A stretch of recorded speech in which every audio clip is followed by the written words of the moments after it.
Hindi si Sarah, ha? Di ba? May pangako talaga ang Diyos. Pero dahil sa kainipan at nakita niya yung kanyang katulong, yun ang pinagkatiwala niya. Payag po ba kayong ganon? Kaya ano ang response ni Sarah? Di ba? Pinagmalupitan niya. Sinisipan niya si Abraham dahil sa ganong kalagayan. Kaya alam nyo, ang Diyos ay concerned sa atin. Kaya ang sabi ron, tumakas si Agar. Ang nakakatuwa rito, sinalubong pa siya ng anghel ng Diyos. Pero alam naman kaya ang sabi, bumalik ka at magpailalim kay Sarah. Gano'n kaya nabanggit dito, nakita ng Diyos yung kalagayan ni Agar. Masunurin naman to si Agar. Siguro kayo rin masunurin.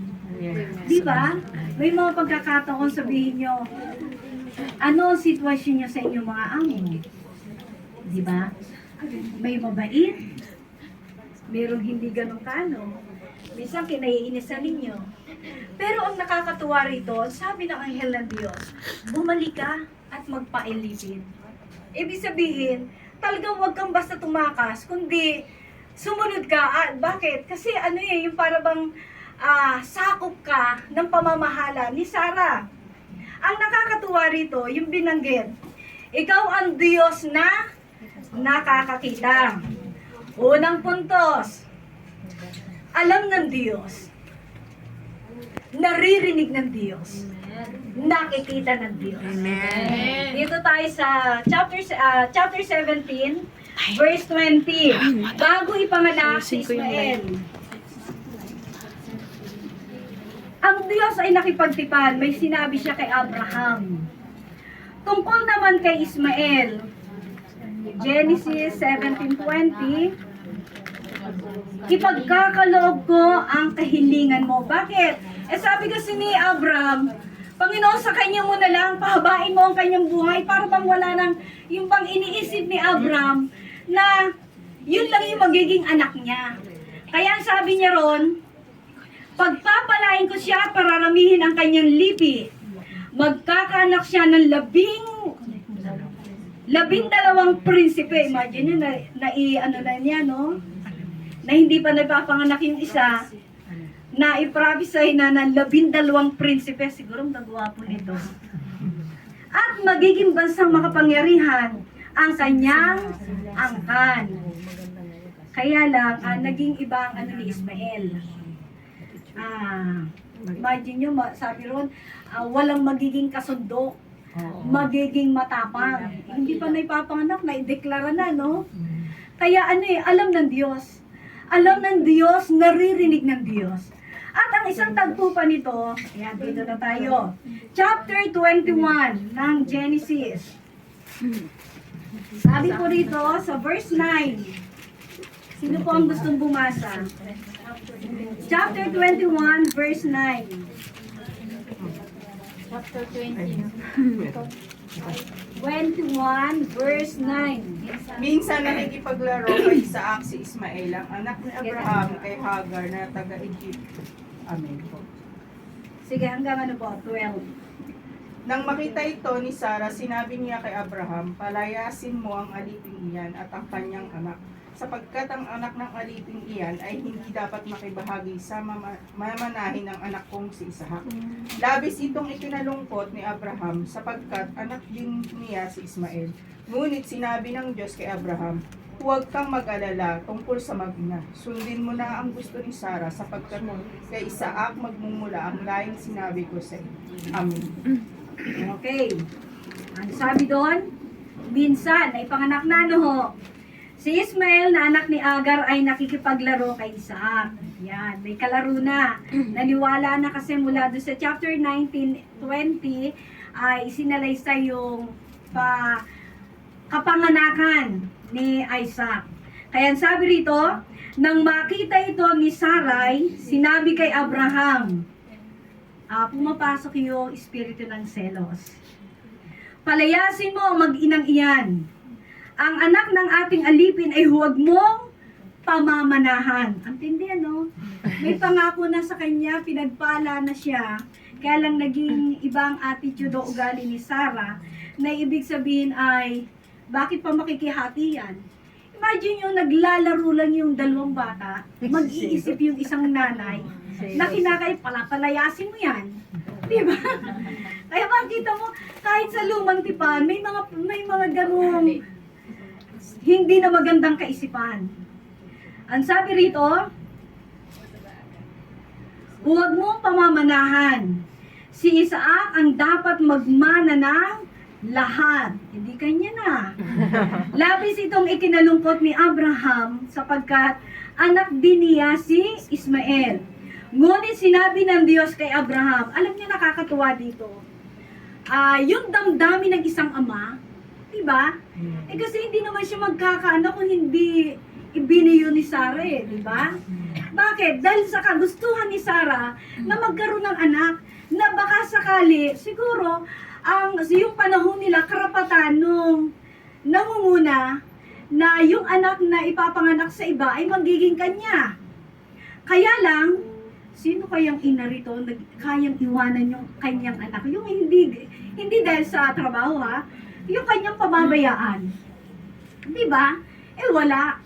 Na kahit parang nangako ka, sige bibigay ko sa'yo. Pero pag nailuwal mo na yan, alam mo yung damdamin ng isang ina. Hanggang sa kamatayan, ilalaban mo. Kaya ang sabi rito, concern ng Diyos. Ngunit sinabi ng Diyos kay Abraham, huwag kang mabahala tungkol sa mag-ina. Sundin mo ang gusto ni Sarah, sapagkat kay Isaac magmumula ang lahing sinabi ko sa iyo. Magkakaanak din ng marami ang anak mong iyan kay Agar, at sila'y magiging isang bansa. Yamang anak mo rin si Ismael. Ano ang ginawa? Kinaumagahan, parang ang hirap sa ama. Paano kaya sasabihin ng ama sa kanyang another woman na ayaw kang manatili dito ng aking asawa? Ang ginawa, ipinaghanda na ni Abraham. Lahat ng pwede. Ang nakakaano rito, kung ating i-imagine, this year to, maglalakbay yung mag-ina. Gaano kaya? Ilang taon na kaya si Ismael? Ano sa palagay ninyo? Maglagay tayo ng senaryo. Ilang taon kaya si Ismael? Kasi sabi, bata pa. At ang sabi rito, kinaumagahan, ang mag-inay ipinaghanda ni Abraham ng baong pagkain at inumin bago pinaalis. Isinama ni Agar ang kanyang anak at nagpagala-gala siya sa ilang ng Beersheba. Alam niyo ang nakakatuwa rito, ano ang damdamin naman ng isang ina? Kasi sabi rito, nagpagala-gala. Gaano kaya katagal? Ilang araw? Diba? Yung palalayasin ka, dala mo yung lokbutan. Tapos ano sa palagay nyo, yung damdamin ng isang ina, parang yung habag at awa, na saan kaya kami pupulutin, na maglalagalag ka, lakad ka ng lakad, na wala, hindi mo alam kung saan, yung patutunguhan mo. Sabi ron, ipinaghanda siya ng mga makakain, ng inumin, at yung tagpong ito ay naubos na. Siyempre, umaga. Tiyak madaling araw yung umalis. Umaga, sino rito yung kumakain na isang beses lang sa isang araw? Wala.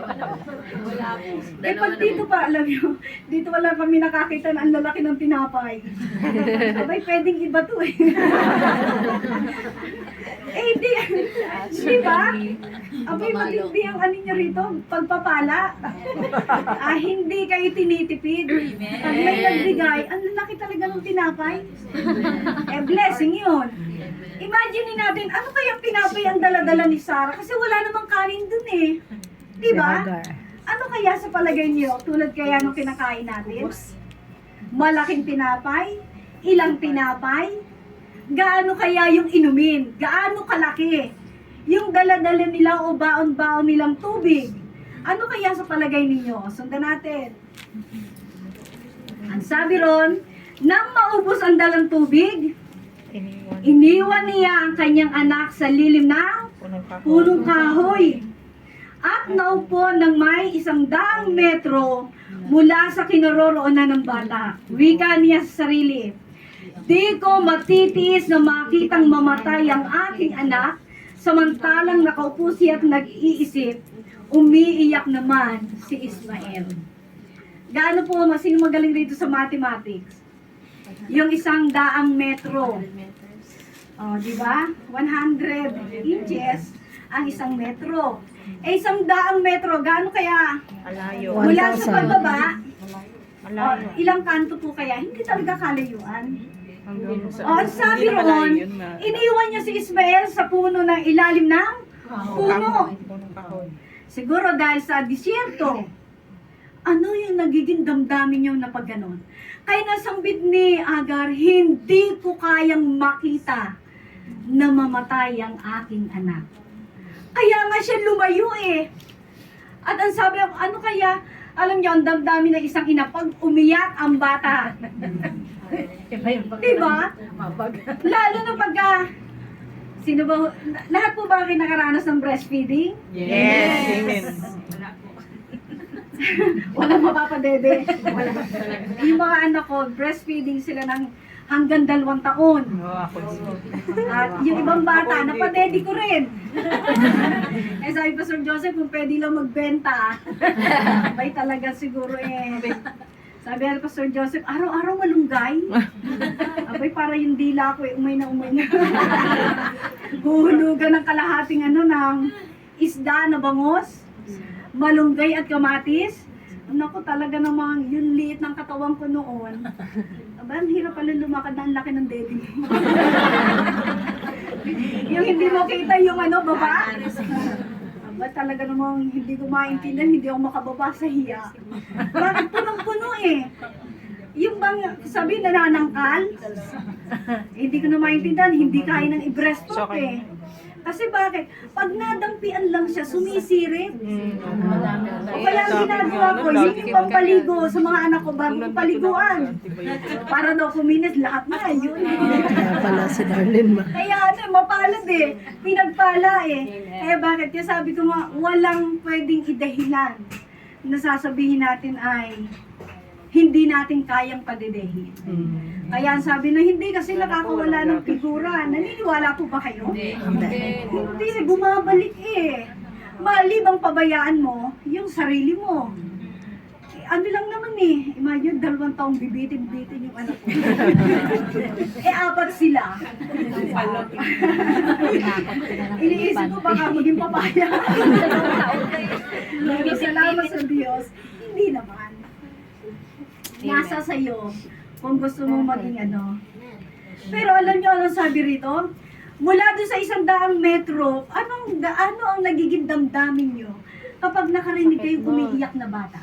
Nadudurog. Diba? Kadurog ng Sabi, yan puso. daw yung kahinaan ng magulang. Na kapag umiyak ang kanilang anak, hindi mo maintindihan yung damdamin. Amen. Kahit pagalitan mo, paluin mo, kahit gaano katigas ang ulo niyan, laman natin at dugo. Amen. Diba?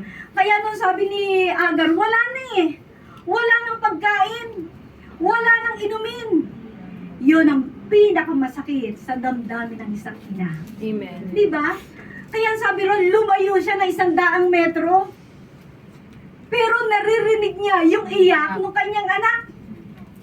Kaya alam niyo yung kasunod dito, ito yung magandang tagpo. Ito'y narinig ng Diyos. Eh, hindi pala tayo nagdasolo. At nagsalita mula sa langit ang anghel ng Diyos. Agar, anong bumabagabag sa iyo? Huwag kang matakot. Naririnig ng Diyos ang iyak ng iyong anak. Amen. Amen. Eh, sino ba ang anak ng Diyos? Amen. Diba? May mga pagkakataon nagsusolo tayo. Yung ba, tiyak makaka-relate kayo. Yung iwanan nyo yung pamilya nyo dahil sa pangangailangan. Sino rito yung pupunta kayo ng airport, kasama, naku, dami nyo kasama. Yeah, hatid. Para ihatid. Di ba? Ayoko nga magpa. May magdrama, may yayakap. Noon. Di ba? Napili Ngayon, ka din. wala na. Parang hindi na babalik. Gusto na. Di ba? Pero yung damdamin bilang isang babae para magtrabaho sa ibang bansa, kinakailangang matapang at malakas ang loob. Eh bakit? Para sa kanila yun eh.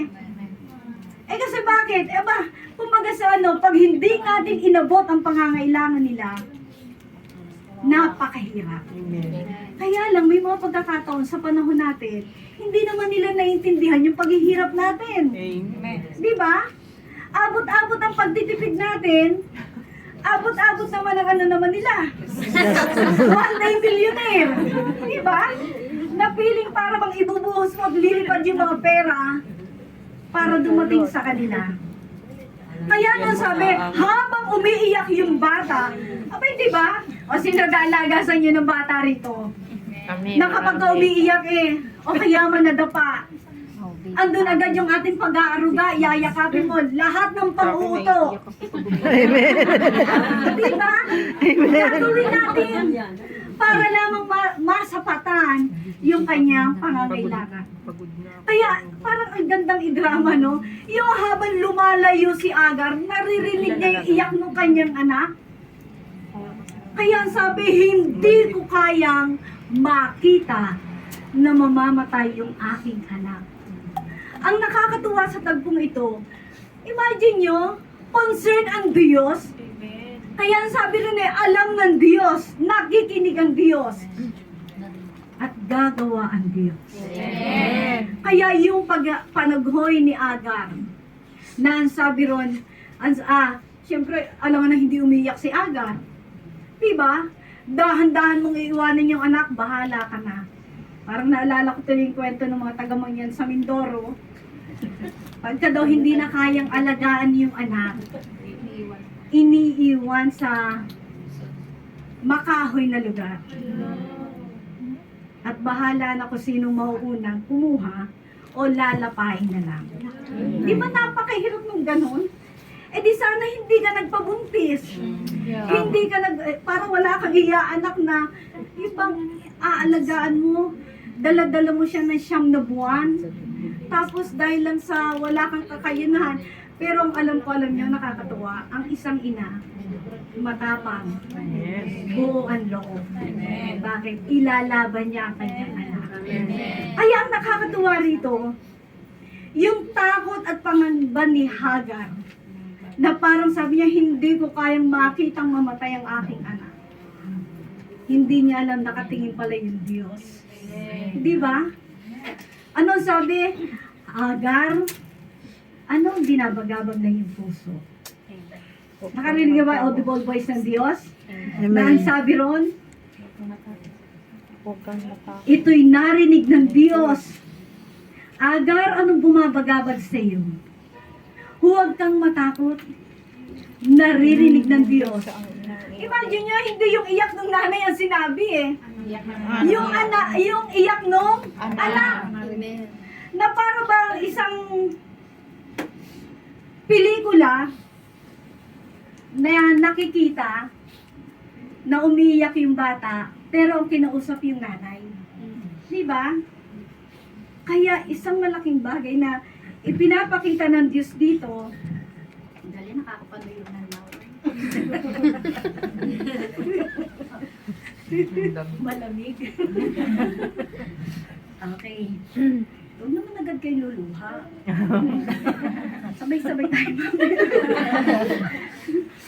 Okay. Ano sabi? Lapitan mo siya at patahanin.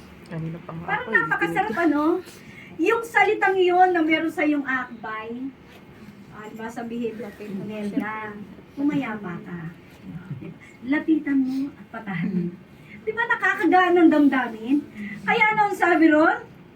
Yung pangako ng Diyos, sinabi agad, gagawin kong isang dakilang bansa ang kanyang lahi. Imagine yung mali pa lang yung bata, ha? Declare na. Sinabi na agad ng anghel ng Diyos, lapitan mo patahanin. Nawalang mo ang si Ismael na sasabihin ng Diyos, gagawin kitang malaking bansa. Diba? Kaya bakit? Ano ang iaano natin? Tayo ay bilang isang anak ng Diyos. Alam ng Diyos, nakikita ng Diyos, pati damdamin natin. Amen. Nahihirapan ka dito, alam ng Diyos. Amen. Pero ang nakakatuwa, sa panahon na nagsosolo ka, nariyan yung banal na Spirit. Amen. Di ba? Kaya pwede sabihin ng Holy Spirit, yakapin mo ako. Bakit? Katungkulan ng banal na Espiritu na bigyan kanya ng kaaliwan. Amen. Yun nga lang kinakailangan, i-appreciate mo siya. Kasi pwede bang magkaroon tayo ng bisita na hindi natin pinapapasok? Ano sa palagay ninyo? Diba? Eh hindi kayo makakapag-banding. Ganyan ang banal na Espiritu. Lagi niyong i-welcome. Amen. Mag-banding kayo. Kasi bakit? Siya yung ipinadala ng Panginoong Hesus bilang isang mang-aanim. Amen. Bibigyan kanya ng kapayapaan. Sa panahon na parang hindi ka magtagumpay, sabi ron, bibigyan kanya ng tapang at lakas ng loob. Amen. Kasi kaya natin eh. At yung pangako ng Diyos, sasamahan niya tayo. O ano pa po? Sino po ba rito yung nakaranas ng matindi yung pagluha? Kasama nung uhog. O? Lahat. Di ba? Ang hirap, yung iyak ka ng iyak, pagmulag mo, pati eyeliner mo gumagano. Kaya ayoko nung dalaga kasi ako, mahilig ako sa ano, yung talagang hanggat kaya mong magpaganda, magpapaganda ka. Kaya lang, nung naging Kristiyano kami, yan ang itinatakot ko eh. Di ba naka-ano ka, naka-eyebrow, naka-eyeliner, naka-blush on. Biglang ano, yung pang paiyakin ka. Naku, hindi namin, yung mga kapatid ko, magkakasama kami. Aba, hindi namin maintindihan. Yung pagka umiyak ka, di ba? Ang inaalala mo yung ano. Diba? Sino rin sila ka, ano, maande, hindi maskara. Yung pegging, ano. Pilik mata? Diba? Naku talaga, abala yan. Yung hindi ka makayak ng ayos, bigyan na bigyan, bakit? Pagkaiyak mo, sabi mo. Huwag malalaglag. Bakit? Ay, naku. Yan ang simula ng pagpanig mo. Diba? Kaya maraming bagay na inalis eh. Para isang kapatid ko, dahil sa, wala tayong magawa eh. Lalo na kapag kumilos sa yung banal na Espiritu, hindi mo kayang pigilan na. Abay, kahit yung sipon mo, nakalayin na. Diba? Lalo pag wala kang dalaway, gaganong ka na lang. Diba? Ang nakakatawa, nagkapuspusan. Kami magkakapatid, abay, nagkatinginan. Hindi mo nagturuan kaming kumalat yung eyeliner. Kaya mula noon, ay nako, sabi ko, hindi na ako magano. Uso pa naman siyempre pagkakabataan, di ba? May iba-ibang kulay na maskara. Maganda na yung pilik mata mo. Pag umiyak ka naman para hindi pa uso yung waterproof noon. Ipapahiya ka eh. Pero salamat sa Diyos. Kasi gusto tayong kaligain ng Panginoon. Amen. Diba? Sa panahon, totoo yun. Lahat tayo ay hindi exempted sa isang pagsubok. Amen. I-challenge natin yung ating sarili na isang karanasan. Amen. Kasi bakit? Pag minahal mo, na sinabi mo, pawawa naman ako. Diba? Inuuto mo yung sarili mo. Diba? Kinakampihan mo yung sarili mo, na uto-uto ka naman. Bakit ba? Kasi bakit? Ano ang gawa ng kaaway? Para sirain yung ating isipan. Para hindi tayo makapag-concentrate sa paglilingkod sa Panginoon. Yes. Kaya ang nakakatuwa dyan, laging ire-rescue ka ng Panginoon. Amen. Sino na rito yung nag-iisip na tumalikod? Walang panahon ng pagtalikod. Amen. Walang panahon ng panlalamig. Amen. Kasi bakit? Sinayang mo yung mahabang panahon na narinig mo ang mabuting balita. Amen. Lagi sinasabi ng mga tagapagsalita noon, kahit anong gawin mo na magtago sa Diyos, kahit magpakalayo-layo ka, once na narinig mo na ang salita ng Diyos, hindi na siya aalis. Amen. Diba? Hallelujah. Bakit? Nanahan na siya sa iyo eh. Amen.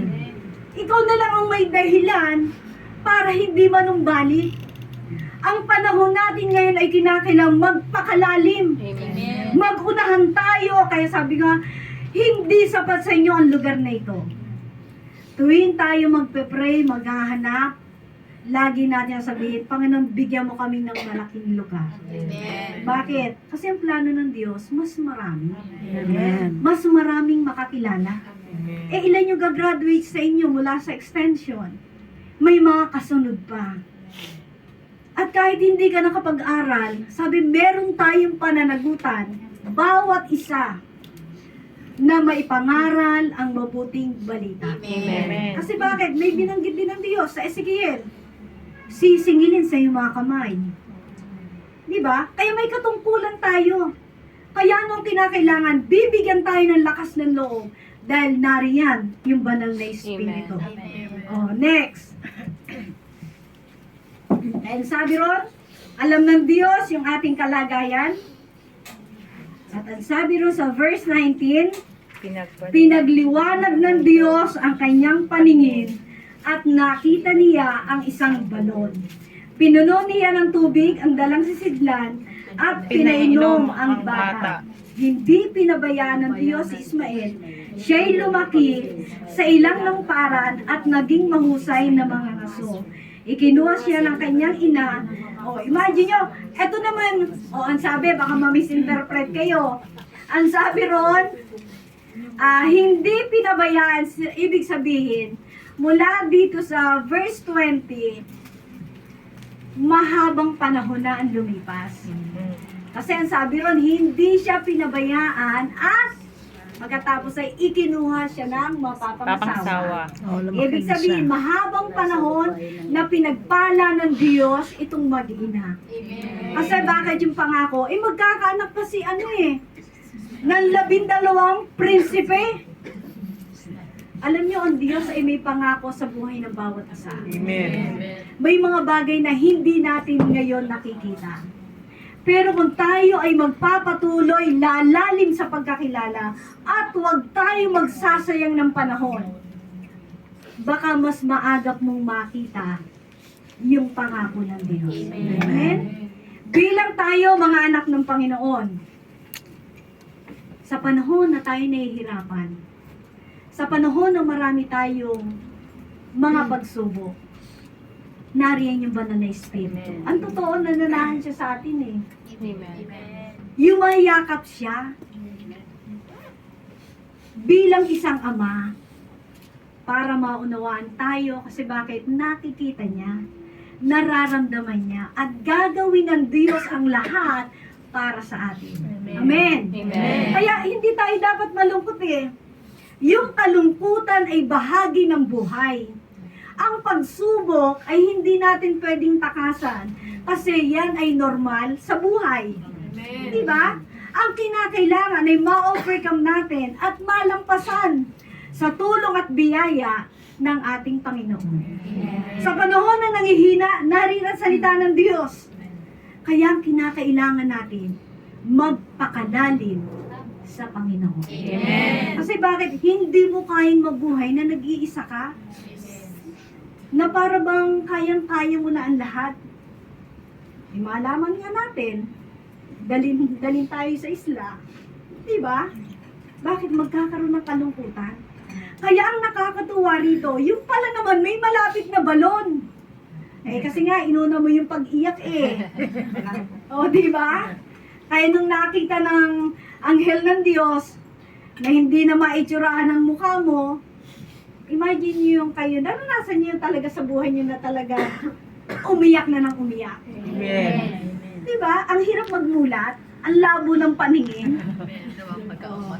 pero andyan yung comforter, Amen. ang Holy Spirit. Kaya nung sabi niya, pinagliwanag ng Diyos ang kanyang paningin, yung pala naman, ang lapit ng balon. Kasi bakit? Umiiyak na yung bata dahil sa gutom o sa kauhawan. Ikaw na nanay, ubus na. Gaano ba kalaki yung mga binabahan niyo pong tubig? Isang water jug? Dalawang box. Diba? Para yung pagka yung sa mga ganung panahon, di ba iba? Kasi sabi ro ng mga babae ang nag-iigib eh. Ang mga babae matipuno at malakas. Sila ang taga-igib. Kaya siguro yung bata, pati yung lugar na ito ay disyerto. Kaya habang naglalakbay sila, naglalakad-lakad, hindi naman natatago ang sikat ng araw. At least dito malamig. Kahit lakad, abay dito kami kapaglakad talaga. Sabi ko kay dinadaan na lang namin sa Tawanan, pagbaba namin ng airport. Pagbaba dyan, pagbaba ng bus, abay halos kalad ka rin namin yung mga maleta namin. sabi ko una, yung paggulong ng maganda pa, pantay. Abay sabi ko, itumbay nyo na at baka yung kabak ay mawala. Para pag uwi naman natin, yung kabila naman. Napakalayo, sabi na, banda dyan lang, malapit na. Nakailan liko na kami. Buti na lang ay mga kasama namin. Pagdating dito, hindi malaman kung anong gagawin. Bumalik ko daw yung kuko. Naluklap yung balat.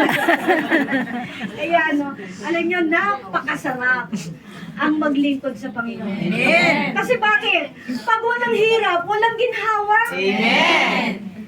Lagi nating iisipin, yan ay isang karanasan. Amen. Kapag wala kang karanasan, walang kwento, walang kwenta. Yes. Diba? Kaya kung kayo ay may karanasan, isang mabuting bagay. Amen. Kasi napakahirap naman nag-e-enjoy ka. Na yun lang karanasan, yun lang ba gusto mo? Di ba hindi? Habang lumalalim tayo sa paglilingkod, mas maganda. Kasi bakit? Yung pagsubok ang magpapatibay sa ating paglilingkod. Kaya pag wala kang karanasan, halimbawa sa inyong mga amo, di ba may mahigpit, may matapang. Halos gusto ko na i-terminate para umuwi ng Pilipinas. Bakit? Yung biyaya ng Diyos. Na tayo ay nakakatagal. Bakit? Merong nagpapalakas sa atin. Amen. Kaya anong kailangan natin? Magpakalalim sa Panginoon. Kasi bakit? Mamili ka. Dalawa lang ang pwedeng paglingkuran naman ng tao eh. Pag humarap ka sa Diyos, ay pagpapala. Pero pag siya ay tinalikuran mo, ang hinarap mo ay si Satanas. No choice eh. Nasimulan mo na, itapusin na natin. Amen. Di ba? Bakit? Meron nag-aantay ng langit na bayan. Amen. Na pinangako ng Diyos. Higit sa lahat yung propesiya ng Diyos.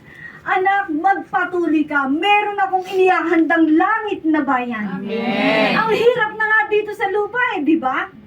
Anong i-enjoy natin kung anong meron dito sa lupa ayon sa kalooban ng Diyos. Kasi minsan isang araw, gusto yung mahabang buhay.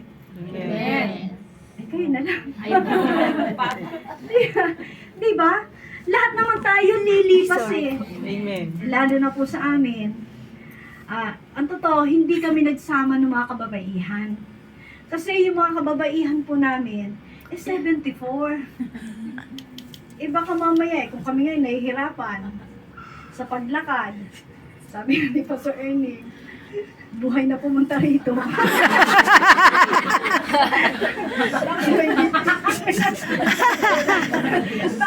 Kasi may mga edad na po. Pero masisipag.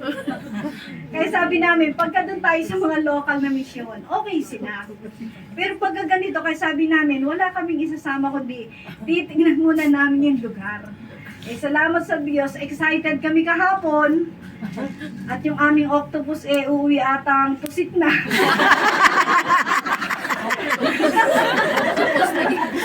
Pinuntahan namin, hindi talaga namin natagpuan. Kada sakay ng MTR, naku, yung octopus natin.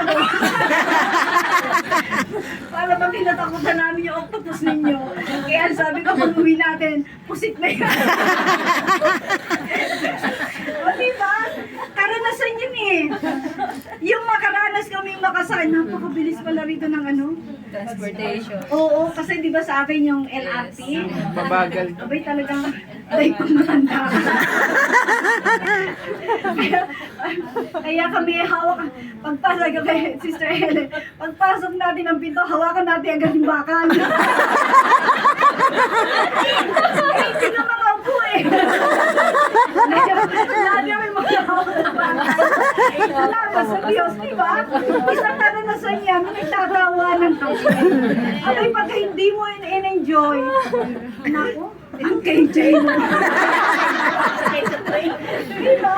Kaya sa buhay natin, lagi kahit sa mga estudyante, sasabi ko, i-enjoy ninyo. Amen. Kasi bakit? Eh pag ikaw ay naging killjoy, ikaw lang pinakakawawa. Kailan mo i-enjoy? Amen. Diba? Eh bakit? Talagang normal eh. Normal na meron tayong kinakaharap. Kaya lang kinakailangan tulungan natin yung ating sarili. Yes. Maging masaya at may panahon naman ng kalungkutan pero hindi mo kinakailangan tabunan ang iyong buhay. Amen. Bakit? Inari kasi tungkulin ng banal na espiritu na bigyan ka ng kagalakan. Hindi ka naman magagalak mag-isa.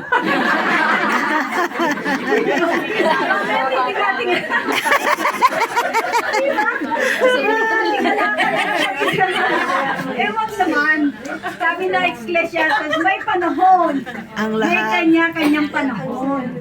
Pero wag mo namang mauna yung panahon mo. Na nagbibilang. Nagtawag sa buhok. Naalala ko po si Joseph. Ewan ko kung nanonood siya ngayon. Sabi niya, Oy, Nani, pagpunta mo daw, huwag kang tatanga-tanga.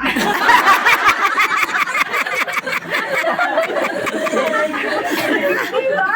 Oo. Kasi sa mga kasama ko, uy, huwag daw tayong tatanga. Diba? Masaya eh. Eh kapag kasi, pagka yun eh, pinalitan mo naman ng parang hindi natin alam. Kaya alam nyo, tayong may hawak. Amen. At nariyan sa panahon, alam ng Diyos eh. Alam ng Diyos, naririnig ng Diyos. At alam ng Diyos yung gagawin niya. Hindi naman talaga tayo nag-iisa eh. Amen. Feeling mo lang na nag-iisa ka. Pero sa literal, talaga naman mag-isa ka. Diba? Pero andyan yung banal na espiritu na siya mag-aanib. Amen. Salamat sa Hallelujah. Diyos.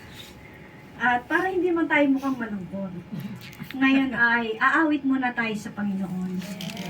Natawagan ko yung aking mga baka.